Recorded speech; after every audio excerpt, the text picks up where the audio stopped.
I came out with this like blood coming down my face, and the dive master was like, "What happened?" I'm like, "What?" And he goes, "What happened to your head?" I'm like, "Oh, the dolphin head butted me."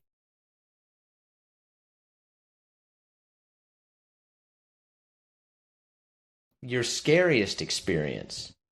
I actually was up in the St. Lawrence filming um, Greenland sharks, and and I ended up like way deeper than I realized, and a little bit hyperventilated, and super um, hypercapnia, and lightheaded, and I had a realization for a brief moment that I might pass out, and I'm alone because my buddy couldn't keep up, and that's not their fault; it's mine. Um, I'm alone, and I suddenly realized I have a wife and two kids, and if I pass out right now, I am going to die. I will drown. And I looked at my computer, and I'm at like 170 when I should be at like 130.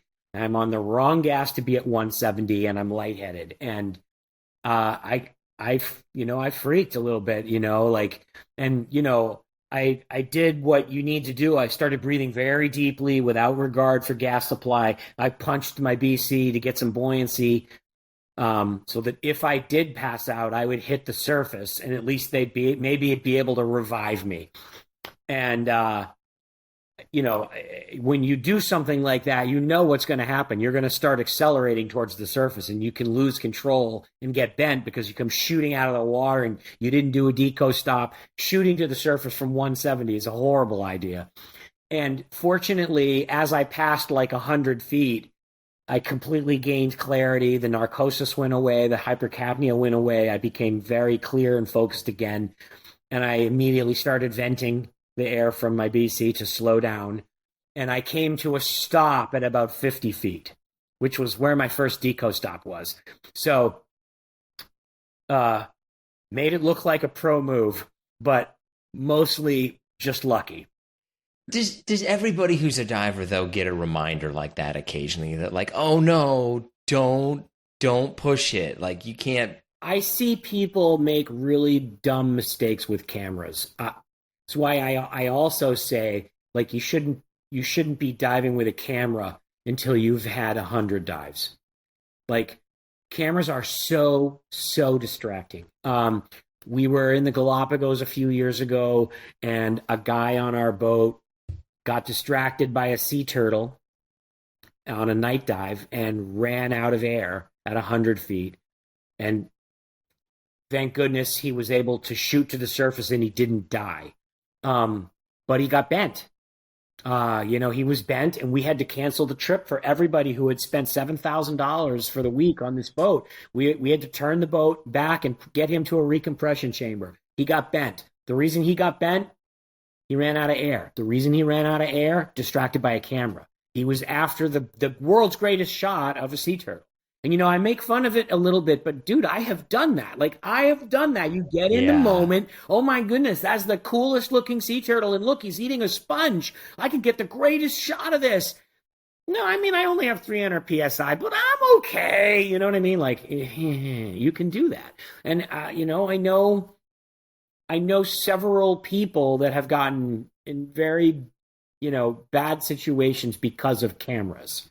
Even amongst people who are divers, is cave diving kind of a different thing? Oh, absolutely. I mean, cave diving is a very specialized sport, with very rigorous training standards, just to make sure that people don't do stupid things.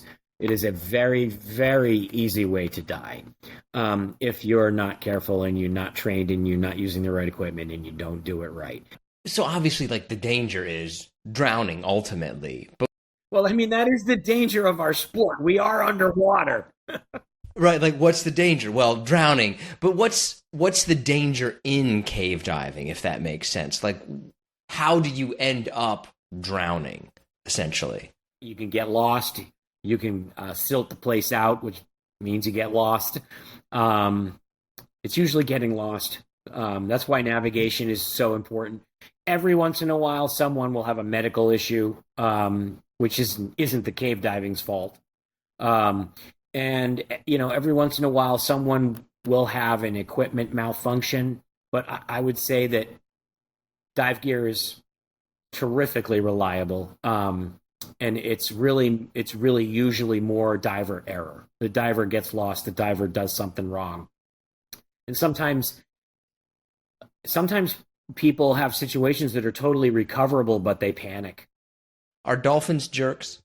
They can be a little snarky. Yeah. I wouldn't say they're jerks, but I would say that dolphins are just like people. They have personalities, and there are some that are very sweet, and there are some that are mischievous, and there are others and sometimes they're in a good mood and sometimes they're in a bad mood. So, I've had magical experiences with dolphin looking me in the eye and swimming side by side and playing a game of pass the seaweed with me. And I've also had dolphins that swam up and literally tail smacked me in the face. So I was on a dive a long time ago where there were some semi-captive dolphins that they had at this place called Anthony's Key Resort down in Roatan. And they're usually dolphins that were in captivity, but they can't let them go because they actually don't know how to fend for themselves. And so they bring them to this facility where they're in an enclosure that's open to the ocean. And they right. come and go. Yeah. And some of them will vanish for a couple days, and then they'll come back when they get hungry.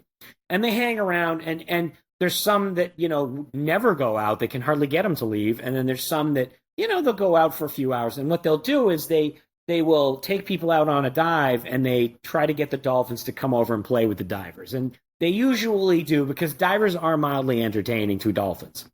Because, we look ridiculous underwater, completely ridiculous. And so I think they find that hilarious. And so they'll come over. So this one dolphin, this bottlenose dolphin, swims up in front of me. This was in my still photography days. So I had this big still camera with these big strobes.